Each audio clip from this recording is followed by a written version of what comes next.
Agar siz birinchi qismni ko'rgan bo'lsangiz, unda hozir eng muhimini aytaman. Nima uchun aynan kechqurun ovqat yeyishni xohlaysiz, bilasizmi?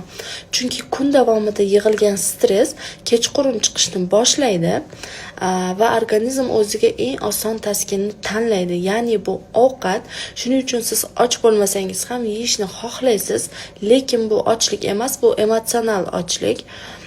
Hozir sizga fiziologik va emotsional ochlik farqini tushuntirib beraman. Fiziologik ochlik asta-sekin keladi, emotsional ochlik esa tez uradi, hozir va darhol, va eng yomoni siz to'ysangiz ham o'zingizni to'xtata olmaysiz.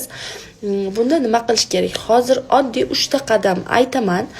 Birinchisi, yeyishdan oldin o'zingizga savol bering, rostdan ham ochmanmi? Ikkinchisi, agar javobi yo'q bo'lsa, unda 5 daqiqa kuting, 5 daqiqa davomida hissiyotlar pasayadi.